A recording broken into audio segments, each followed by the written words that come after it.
Hi, I'm Laurence Parker-Brown. Welcome to the Inside Network.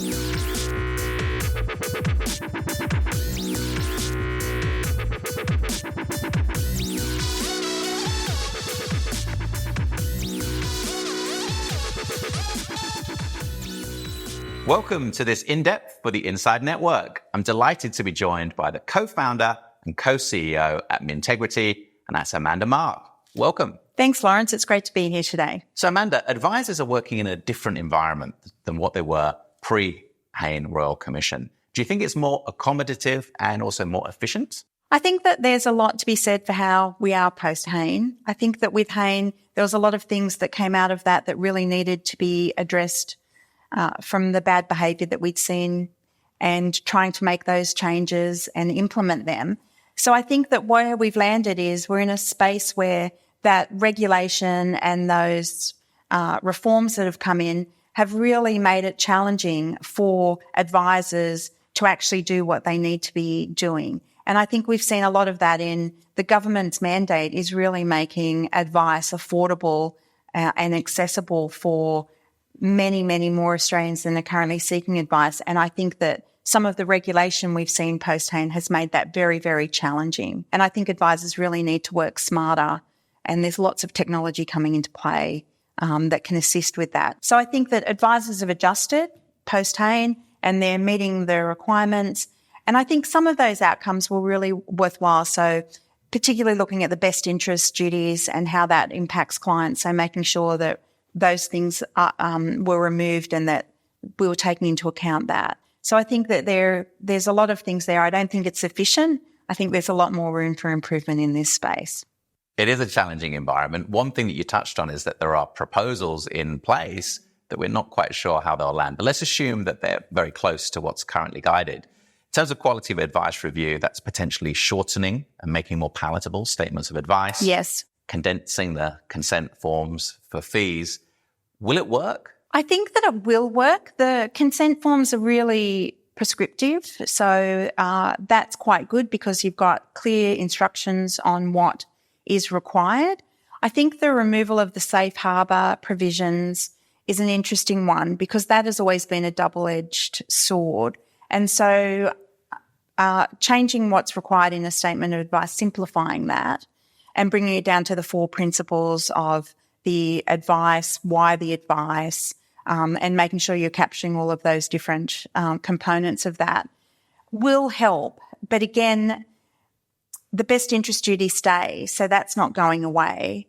And a lot of the safe harbour provisions were considered a checklist and a lot of firms were just ticking the box. So that's not giving good advice. And we've seen it in a lot of the work that we do with industry is that they will use a template and, modify very, very slightly. And so the reforms hopefully will make that more meaningful for the individual, but reduce a lot of that other information that is redundant and makes your statement of advice anywhere from 20 to 60 pages long, which perhaps you might read all of that, perhaps you do not. But then is it your fault that you haven't read all of that?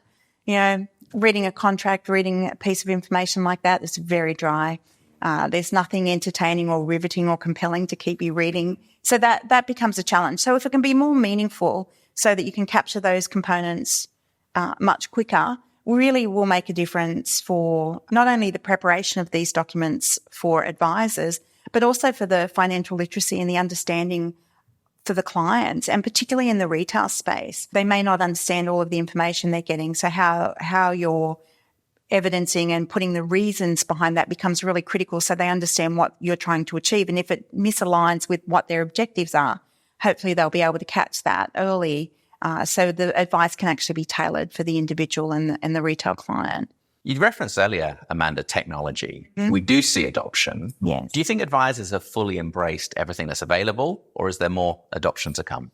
There's more adoption to come. I think that advisors need to embrace technology, but again, that's a double-edged sword. You can't blindly take things. You've got to make sure it's fit for purpose and achieves what you need it to do, and that's really, really critical. So the interrogation of the technology and making sure it is doing what you need it to do. So there's lots of technology out there that can produce your statement of advice with all the relevant components to it, and then you tailor that. But again, you've still got to read the whole thing to make sure it is appropriate and that template that you're using is fit for purpose and isn't just generic. There's lots of technology where you can record the actual conversation you're having with your client. It will actually capture that as you're going through, and it will alert you if your statement you've made is not quite compliant. And so you can restate that so you're actually hitting all of your compliance areas as you go. And then takes minutes. It then summarizes and action points. So there's lots of technology that helps because we're human and our capacity is finite as an individual. So as an advisor, how many clients is too many? Is it 10? Is it 50? Is it 100? Is it 3,000? Where does that sit? And with technology, you may be able to service more clients, but are you giving them good service? Or is the service being diminished because you're providing so much of it? So I think that technology, there's so many solutions out there. I think in the next 6 months, 12 months, we're really going to see how that becomes more affordable and more accessible. So technology has improved so much. Yeah. What lies ahead? What are the next layers of innovation? What could advisors potentially hear about, use themselves in the next 5 or 10 even years? So there's a lot of technology that advisors use that clients don't have access to. It's like when they introduced loan calculators or mortgage payment calculators. There was a lot of controversy around that. What were the assumptions going into that? So I think that in the next year there will be, we talk about robo-advice, and we're introducing a new limited advisor category. Again, very prescriptive and not just free range to do whatever. There's a very limited and finite what that advice entails where there's no commission and no fees. But I think that as the technology gets better and it comes out of being utilised fully by advisors and access to clients, those tools will actually help clients. Like a lot of clients don't know what their risk, I'm talking retail clients, wholesale is a different thing. A lot of clients don't know what their risk appetite is. They don't know, what these complex products are. So there's opportunity for education, for financial literacy, for not just a questionnaire, because that's, again, anyone can answer a questionnaire, but really like delving down into those questions to uncover what the risk appetite of the client is, what their tolerance is, what their goals are. Many people don't even know what their financial goals are. They've never really thought about it. They have trouble doing a budget. But a lot of people are more sophisticated than that, but they're not in the sophisticated category. That's where a little bit of knowledge becomes dangerous. So again, managing those tools. But I think those tools will really be able to help advisors get to what are the financial goals? What is the risk appetite? Combining that to find suitable products that meet that within the tolerance that the client's, willing to accept, and make sure they're getting a better outcome. And the goal would be that people are financially independent throughout their life and into retirement. So I think technology plays a really big part in that. Technology aligned with insights from a range of expertise is not least of all the advisor perspective. I've enjoyed learning so much about this. Thank you so much. Thank you for having me today.